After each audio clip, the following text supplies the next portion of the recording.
یہ جنگ جو ہوئی ہے کربلا میں، مارکہ کربلا جو ہوا ہے، یہ یزید اور امام حسین کے درمیان نہیں تھا، بلکہ حسینیت اور یزیدیت کے درمیان تھا۔ یعنی یہ شخصی لڑائی نہیں تھی بلکہ نظریات کا تصادم تھا۔ اگر شخصی لڑائی ہوتی تو یزید جیت گیا تھا، بطور شخص حضرت امام حسین شہید کر دیے گئے اور یزید جو ہے وہ تخت و تاج پہ متمکن رہا۔ تو اگر یہ شخصی لڑائی قرار دیں تو یزید جیت گیا اور امام حسین ہار گئے، یہ شخصی اگر لڑائی قرار دیں۔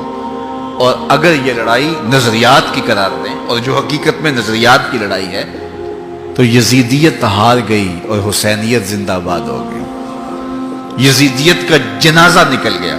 وہ تخت و تاج جس کے لیے یزید نے اتنا کچھ کیا تھا، اس کے اپنے بیٹے نے اس پہ تخت پہ تھوکا۔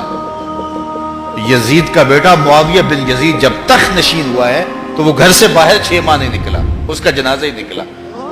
تو لوگوں نے کہا آئیے نا تخت پہ بیٹھی، کہا میں اس تخت پہ نہیں بیٹھنا چاہتا جس سے آل پیغمبر کے خون کی بو آ رہی ہے، میں نہیں اس تخت پہ بیٹھنا چاہتا۔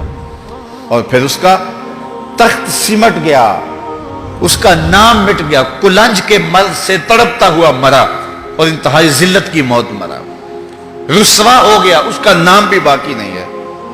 میں گزشتہ برس کربلا میں حاضر ہوا تو حضرت امام حسین کا چمکتا ہوا روضہ نور دیکھا۔ وہ لمحے بڑے دردناک تھے جب ہم کربلا میں پہنچے اور رات کا موقع تھا، تو ہمارے ڈرائیور نے کہا کہ یہ نہر فرات ہے، وہ نہر فرات جو چمکتی رہی اور جس کی لہریں اچھلتی رہیں، اور کربلا کا یہ مقدس قافلہ پیاسا رہا۔ تو عجیب قلب کے اندر کیفیات کا ایک جہان تھا۔ یہ تو امام حسین کا روضہ ہے نا، لیکن یزید کا نشان نہیں ملا۔ میں نے تاریخ کی کتب میں ڈھونڈا کہ یزید کی قبر کہاں ہے، تو مجھے تاریخ نے بتایا مزبلہ دمشق، دمشق کے اندر کوئی جگہ ہے جہاں لوگ کوڑا پھینکتے ہیں، تو اس کوڑے کے نیچے کہیں یزید کی قبر ہے۔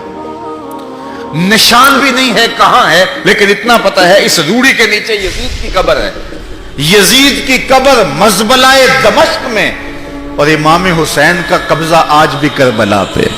تو یزید کا نام مٹ گیا، اس کا تشخص مٹ گیا، امام حسین کا نام بھی باقی، آپ کا ذکر کی باقی، اور آپ کے تذکروں کی خوشبو بھی باقی۔ تو یہ شخصی لڑائی نہیں تھی۔ میں نے اس دن عرض کیا تھا کہ طلحہ بن عدی بن حاتم نے 30,000 لوگ پشت پہ کھڑے ہونے کی بات کی تھی، لیکن امام نے اس پیشکش کو ٹھکرا دیا تھا، اس لیے کہ آپ حق اور باطل کی راہیں اجالنا چاہتے تھے، اور وہ انہوں نے اجال لی۔ حضرت امام حسین کی شہادت کے بعد بھی یہ جنگیں جاری رہیں۔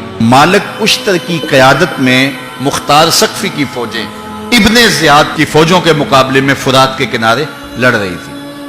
اللہ تعالیٰ نے فتح دے دی، ابن زیاد نے گھوڑے کو ایڑ لگائی اور میدان چھوڑ کے بھاگ گیا، باقی جو بھی قابو آتا اس کو پکڑ کے قتل کر دیا جاتا۔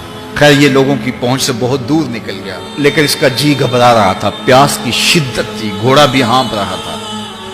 تو یہ چلتے چلتے صحرا میں گیا تو وہاں اس نے دیکھا کہ ایک خیمہ ہے، تو سوچا کہ میں چلتے چلتے ان سے پانی کا گھونٹ مانگ لوں تاکہ اپنے جگر کی پیاس کو بجھا سکوں۔ تو اس نے گھوڑا کھڑا کیا اور ہانپتا ہوا اس نے پردہ اٹھایا، دیکھا تو خیمے میں امام زین العابدین قرآن کی تلاوت کر رہے تھے۔ تو جب اس نے دیکھا تو ایک دفعہ تو شرم سے پانی پانی ہو گیا، لیکن مرتا کیا نہ کرتا، پیاس کی شدت تھی کہ حضرت پانی دیجئے۔ امام زین العابدین نے دیکھا اور پھر گھڑے سے کٹورا بھرا اور اس کے ہاتھ میں تھمایا، سمجھا کہ حضرت نے مجھے پہچانا نہیں، پانی پی لیا، شدت کی پیاس تھی، پھر مانگا، آپ نے پھر دیا، تیسری مرتبہ پھر مانگا، آپ نے پھر دیا۔ 3 کٹورے پانی کے پینے کے بعد امام زین العابدین سے کہنے لگا حضرت شاید آپ نے مجھے پہچانا نہیں۔ امام زین العابدین ابھی تک ضبط کیے بیٹھے تھے، آنکھوں سے موٹے موٹے آنسو نکلے۔ کہا بدبخت تجھے نہیں جانتا جس نے میرا خاندان اجاڑ دیا، 6 ماہ کے بچے بھی نہ چھوڑے، جس نے مخدرات کو اونٹوں پہ بٹھایا، کیا تجھے نہیں جانتا جس نے خاندان نبوت اجاڑ دیا؟ تو کہا حضرت اگر جانتے ہیں تو میرے ساتھ یہ سلوک کیا کیا؟ کہا ایک دن ہم مہمان بن کے تمہارے گھر آئے تھے، جو تم نے کیا وہ تمہارے خاندان کی ریت تھی، آج مہمان بن کے ہمارے دروازے پہ تم کھڑے ہو، جو ہم کر رہے ہیں ہمارے خاندان کی ریت ہے۔ تو یہ شخصی لڑائی نہیں تھی یہ نظریات کا تصادم تھا.